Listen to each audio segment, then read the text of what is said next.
The last few days have been horrifying for Hindus in Bangladesh. Hundreds of Hindu homes have been vandalized. The businesses of Hindus have been targeted and burnt down, and temples have come under attack, forcing devotees to take shelter and live in fear. The situation was so grave that Nobel laureate Muhammad Yunus, who has taken oath as the head of the interim government in Bangladesh, admitted the attack on minorities and appealed for peace. The outrage against targeted attacks on Hindus is growing. A massive gathering of Hindus was seen in Bangladesh's Chittagong in protest against the attacks on Hindu community.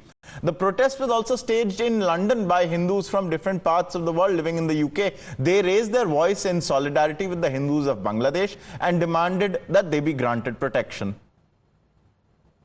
Now, also viewers, we've seen the plight of the Hindus in Bangladesh has triggered a political war in India, with the BJP questioning the silence of top Congress and INDI bloc netas, including the Gandhi Vadras. The Uttar Pradesh Chief Minister Yogi Adityanath and Assam Chief Minister Himanta Biswa Sarma trained their guns at the opposition leaders, accusing them of being tight-lipped on the atrocities being committed against Hindus because of vote bank reasons. Under attack, viewers, from the BJP over their silence on the Hindus of Bangladesh, the Congress expressed concern over the plight of minorities in the nation. Taking to Twitter, Congress General Secretary Jairam Ramesh said that the party is concerned over reports of attack on minorities, their properties and their places of worship in Bangladesh. It also appealed to the interim government of Bangladesh to take steps to ensure that the minority communities continue to live their lives in an atmosphere of security, of respect and harmony.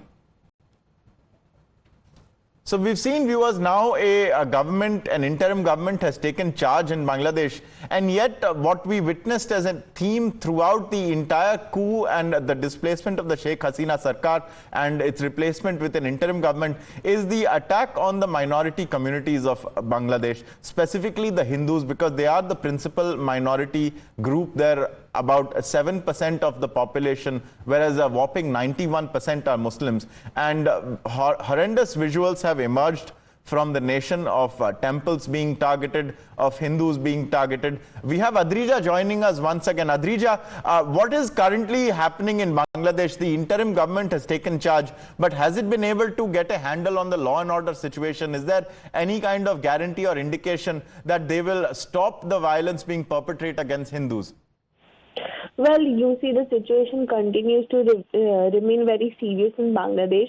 Even after the interim government have come to power, we are seeing that violence against Hindus are continuing. In fact, not only Hindus, their houses, their shops are being vandalized.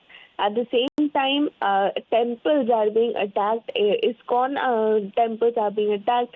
Yesterday, a huge rally, a huge gathering of the Hindus was visible in Bangladesh, where they came together to protest against the atrocities and the targeted attacks that is happening at the moment. So, of course, law and order situation continues to unreveal in Bangladesh. It is not 100% under control by the newly formed government, but however, very unfortunately, the minorities, the Hindus who are minorities in the country of Bangladesh, are being particularly targeted. The establishments which belong to Hindu are being particularly targeted. So, of course, it's a very intense situation that continues to prevail in Bangladesh.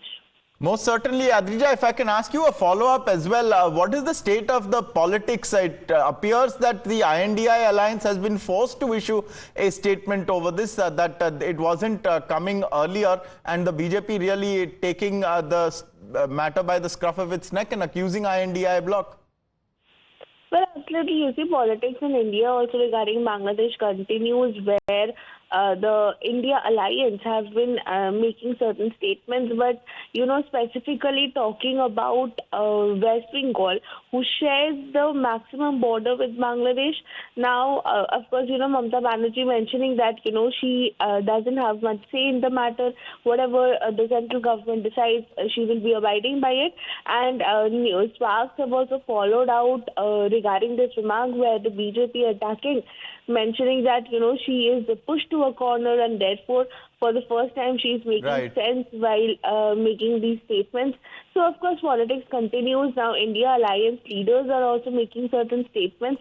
But definitely, the main concern Right. remains In with fact, the fact. Adrija, thank you for that. We